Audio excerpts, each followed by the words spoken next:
আপোনাক স্বাগতম জনাইছোঁ অসম বিধানসভা টিভিৰ এই অনুষ্ঠানলৈ যি নিবনুৱা সমস্যা দূৰীকৰণৰ ক্ষেত্ৰত আমি দেখিছোঁ বাজেটখনে এটা গুৰুত্বপূৰ্ণ ভূমিকা লৈছে আৰু আমি যোৱাবাৰ মুখ্যমন্ত্ৰী ডক্টৰ হিমন্ত বিশ্ব শৰ্মা ডাঙৰীয়াই যেনেদৰে 1 লাখ নিযুক্তিৰ কথা কৈছিল যদিও 1,64,000 কিন্তু নিযুক্তি ইতিমধ্যে সম্পন্ন কৰিছে আৰু এইবাৰো 2 লাখ নিযুক্তিৰ কথা কৈছে কি ক'ব এইটো আচলতে আমাৰ ৰাজ্যখনৰ এটা জ্বলন্ত সমস্যা সমাধানৰ বা দিশে এটা ইতিবাচক পদক্ষেপ 2 লাখ আমি নতুন চাকৰি অহা বিত্তীয় বছৰত দিবলৈ আমি চেষ্টা কৰিছোঁ বা দিম আৰু ইতিমধ্যে যোৱা যিটো বিত্তীয় বছৰত অলৰেডি 1,64,000 মানুহক নিয়োগ দিয়া হৈছে আৰু এই বাজেটখনে আচলতে অসমৰ সৰ্বাংগীন উন্নতিৰ কাৰণে চেষ্টা কৰিছে আপোনালোকে ছ'চিয়েল ছেক্টৰত যথেষ্ট টকাৰ আবণ্টন কৰা হৈছে agriculture industry manufacturing service sector সকলোতে এই বাজেটখনে এম্ফাছিছ দিছে আৰু আটাইতকৈ এটা গুৰুত্বপূৰ্ণ কথা মই দেখিলোঁ যে এইবাৰ দিব্যাংগৰ কাৰণে এটা স্পেচিয়েল মানে পুঁজিৰ আবণ্টন দিয়া হৈছে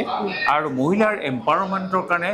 যথেষ্টখিনি ধনৰাশি আবণ্টন দিয়া হৈছে এই দুটা ব্যৱস্থা খুব আদৰণীয় আৰু আমি যিটো দেখিছোঁ এইখন বাজেটে আচলতে কৰবিহীন এখন বাজেট কৰবিহীন বাজেট হোৱাৰ লগতে কি হৈছে যে ইয়াতে কেপিটেল এক্সপেণ্ডিচাৰটো বাঢ়িছে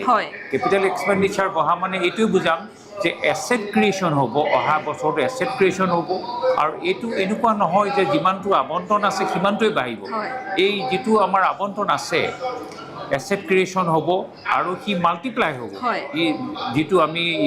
অৰ্থনীতিত এটা শব্দ আছে মাল্টিপ্লায়াৰ বুলি ক'লে যদি 100 কোটি টকাৰ ইনভেষ্টমেণ্ট হয় হয়তো তাৰ এফেক্টটো হয়তো যদি মাল্টিপ্লায়াৰ 4 হয় 400 কোটি টকা হৈ যাব সেইকাৰণে আমি এটা দেখা পালোঁ যে এই বাজেটখনে উন্নয়নৰ এটা নতুন দিগন্তৰ সৃষ্টি কৰিব আৰু এই চৰকাৰখনৰ যিটো দীৰ্ঘকালীন যিটো আমাৰ ভিছন আছে সেই ভিছনটো সাৰ্থক কৰাৰ ক্ষেত্ৰত এটা সবল পদক্ষেপ হিচাপে এই বাজেটখনে স্থান পাব হয় আৰু আমি যদি স্বাস্থ্যৰ কথাটো ক'বলৈ যাই স্বাস্থ্য কেন্দ্ৰত কোৱা হৈছে যে 33,000 নতুন পদ সৃষ্টি কৰিব আৰু লগতে এইবাৰ প্ৰথমবাৰৰ বাবে স্বাস্থ্য উপকেন্দ্ৰত একোগৰাকীকৈ চিকিৎসক নিযুক্তিৰ কথাটো ইয়াত কোৱা হৈছে পূৰ্বতে কিন্তু এনেকুৱা কেতিয়াও নাছিলে তো এই প্ৰসংগত কি ক'ব এইটো বৰ এটা খুব মানে অসমৰ কাৰণে আশাপ্ৰদ এটা বতৰা যে 33,000 চিকিৎসক যেতিয়া অসমৰ চুকে কোণে গুচি যাব আমাৰ অন্ততঃ ৰোগীসকলে আমাৰ যিটো স্বাস্থ্যসেৱা সেইটো পাবলৈ সক্ষম হ'ব আৰু এটা ডাঙৰ সংযোজন এইটো এটা মানে ঐতিহাসিক এটা পদক্ষেপ বুলি মই ক'ব বিচাৰোঁ যে যিটো প্ৰটন থেৰাপি কথাটো আহিছে এইটো মানে ভাৰতৰ কোনো ৰাজ্যত প্ৰটন থেৰাপি আজিলৈকে নাই অসমে হ'ব প্ৰথম ৰাজ্য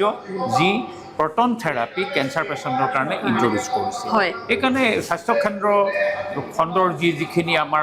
প্ৰচাৰ বা প্ৰসাৰ এইখিনি যথেষ্ট বৃদ্ধি পাব হয় আমি আৰু এটা কথা ক'ব লাগিব আপুনি যিহেতু উজনিৰ বিধায়ক ক্ষুদ্ৰ চাহ খেতিয়কসকলৰ বাবেও বহু পদক্ষেপ লৈছে ক্ষুদ্ৰ চাহ খেতিয়কসকলকো তেওঁলোকে কৰৰ ক্ষেত্ৰত এটা পদক্ষেপ লৈছে তেওঁলোকক উৎসাহ দিবৰ কাৰণে কৰ ৰেহাই কি ক'ব এই মানে ক্ষুদ্ৰ চাহ খেতিয়কসকলৰ এটা সমস্যা আছিল যে তেওঁলোকৰ যিটো এগ্ৰিকালচাৰেল ইনকাম টেক্স থাকে আগতে এইটো 15% আছিল এতিয়া সেইটো কমাই 5%লৈ নমাই দিয়া হৈছে আৰু তেওঁলোকে উৎসাহিত হ'ব বা তেওঁলোকে উপকৃত হ'ব